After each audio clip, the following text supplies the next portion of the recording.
Oi gente, tudo bem? No vídeo de hoje eu vou falar sobre um assunto que interessa a muita gente, a compra e venda de imóveis.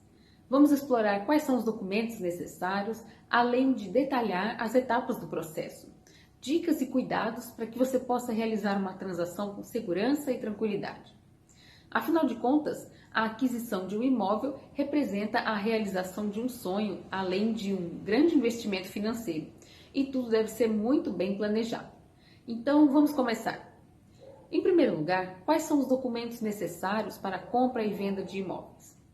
Antes de pensar nas obrigações com a transação, é fundamental reunir os documentos certos. Mas não só aqueles documentos pessoais como RG, CPF, comprovante de renda.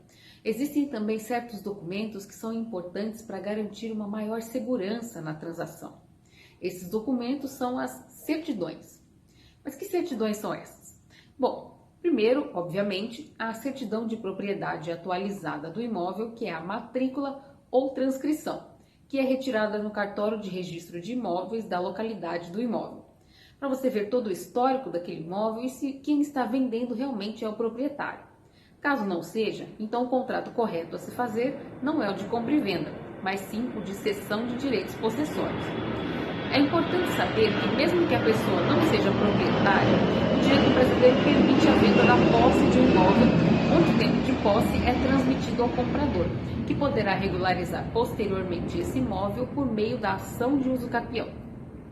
Também é necessário providenciar as certidões de distribuições cíveis em nome do comprador no site do Tribunal de Justiça.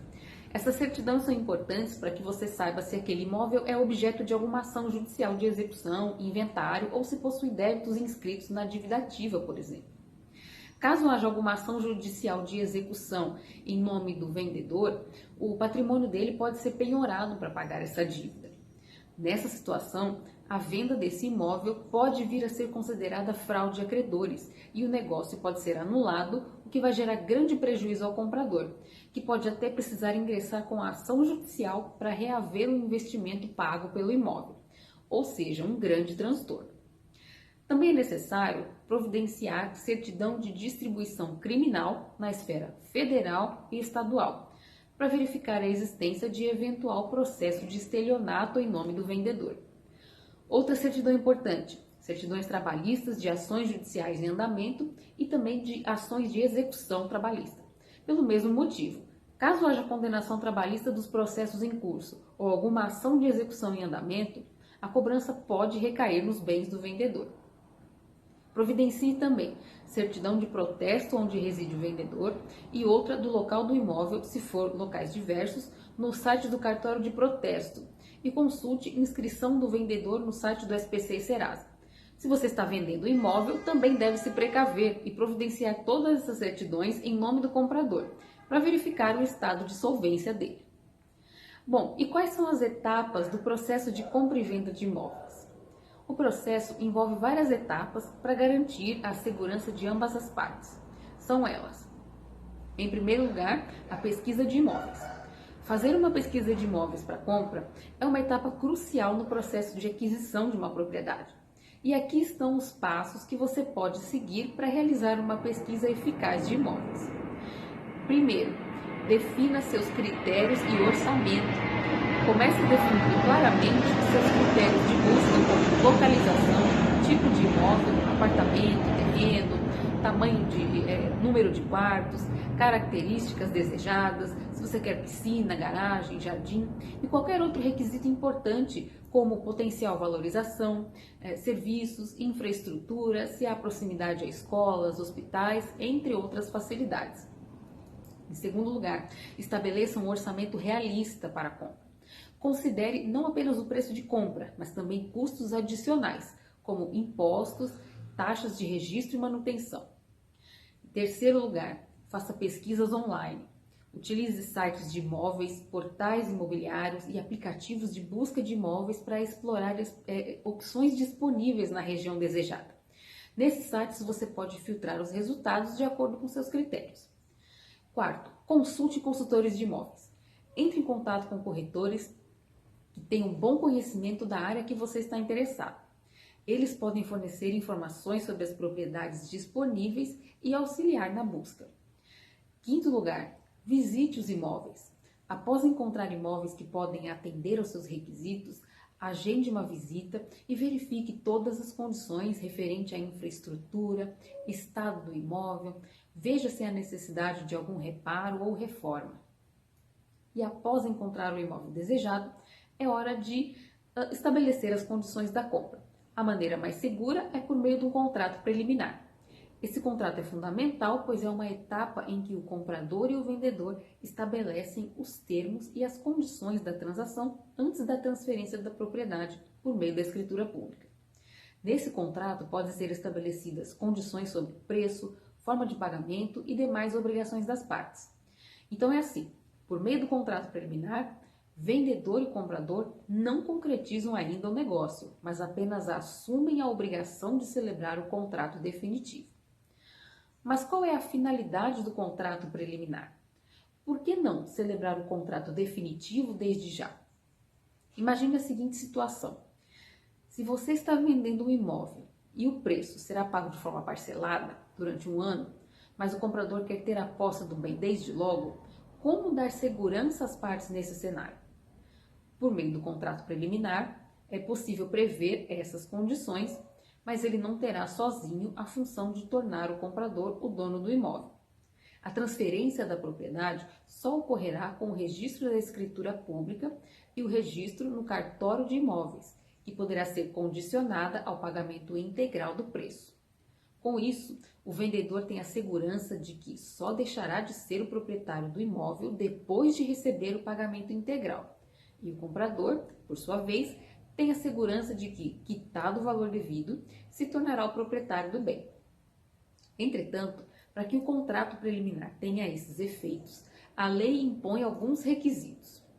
O Código Civil, no artigo 463, afirma que não poderá haver cláusula de arrependimento no contrato preliminar. É por isso que é comum encontrar nesse tipo de contrato uma previsão de que o contrato é celebrado em caráter irretratável e irrevogável, não se permitindo o direito de arrependimento. Além disso, o parágrafo 1º desse mesmo artigo prevê que o instrumento deverá ser registrado na matrícula do imóvel objeto da compra e venda. Se esses requisitos tiverem sido atendidos, qualquer uma das partes terá o direito de exigir a celebração do contrato definitivo.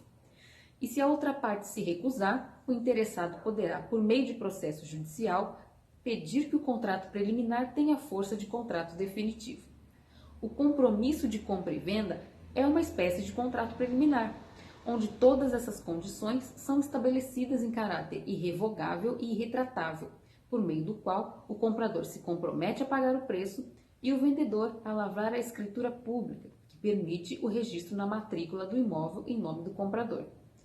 Veja que a importância do contrato preliminar é tamanha que, caso não haja o cumprimento das condições nele estabelecidas, é possível obrigar o cumprimento dessa condição pela via administrativa no próprio cartório de registro de imóveis da situação do imóvel. E se por acaso o comprador perder o interesse no imóvel? Bom, apesar de não haver cláusula de arrependimento, é importante entender que a liberdade de contratar conferida pela lei é permeada pela razoabilidade e proporcionalidade. Se o contrato se tornar excessivamente oneroso para o comprador, ele poderá desfazer o contrato preliminar por meio de uma ação judicial e pedir a restituição dos valores pagos ou pelo menos parte desse valor. Essa situação é um pouco complexa, então eu vou fazer um outro vídeo para detalhar mais sobre esse assunto, porque há muita jurisprudência recente referente ao valor a que o comprador terá direito na devolução. Bom, e após a assinatura do contrato preliminar? É hora então de lavrar a escritura pública no cartório de notas e, posteriormente, registrá-la no registro de imóveis. Com isso, o comprador terá a segurança de que efetivamente é o proprietário do imóvel, porque seu nome vai constar na matrícula como proprietário. Note que não basta apenas lavrar a escritura pública, é preciso registrá-la na matrícula do imóvel. Quanto à escritura pública, a lei exige que ela é necessária em casos de imóveis cujo valor seja acima de 30 salários mínimos. Se for abaixo disso, apenas o contrato de promessa de compra e venda será necessário para haver o registro na matrícula do imóvel no cartório de imóveis. Outra etapa importante é a análise jurídica e técnica do imóvel. Uma análise jurídica do imóvel é crucial para verificar se ele está livre de pendências e se a documentação está regular. Isso é feito por meio de todas as certidões judiciais da esfera estadual e federal que eu mencionei e por certidões de protesto em nome do vendedor. Além disso, a avaliação técnica é importante para atestar as condições estruturais e físicas do imóvel. Agora, falando sobre cuidados e dicas para uma compra segura, conforme vimos, comprar um imóvel é um grande investimento e envolve uma série de cuidados e considerações para garantir que uma transação seja bem sucedida e atenda às suas expectativas. Além de tudo que já foi dito aqui, referente a cuidados com a documentação, contrato, certidões do imóvel, do vendedor e do comprador, é importante contar com a ajuda de profissionais como um advogado especializado em direito imobiliário e um corretor de imóveis, que irão te orientar da melhor maneira possível, a fim de evitar qualquer imprevisto ou até mesmo gastos desnecessários. Leia e compreende atentamente todos os prazos e condições do contrato de compra e venda antes de assiná-lo. Pesquise a idoneidade do vendedor, verifique a documentação com um profissional da área e tenha ciência de todas as condições do negócio. E evite adiantar grandes quantias em dinheiro, sem garantias. Seguindo essas dicas, você terá certeza de estar fazendo uma ótima aquisição e evitando eventuais conflitos. Bom, gente, com isso chegamos ao fim do nosso vídeo sobre a compra e venda de imóveis. Espero que você tenha compreendido aqui quais são os documentos necessários, como funciona esse processo. Se você está procurando adquirir um imóvel, boa sorte na busca pelo seu novo lar. Lembre-se de que é fundamental contar com a orientação de profissional da área para garantir uma transação segura. Se você gostou do conteúdo, deixe o seu like, compartilhe com amigos e inscreva-se no nosso canal para mais informações sobre direito. Até a próxima e tchau, tchau!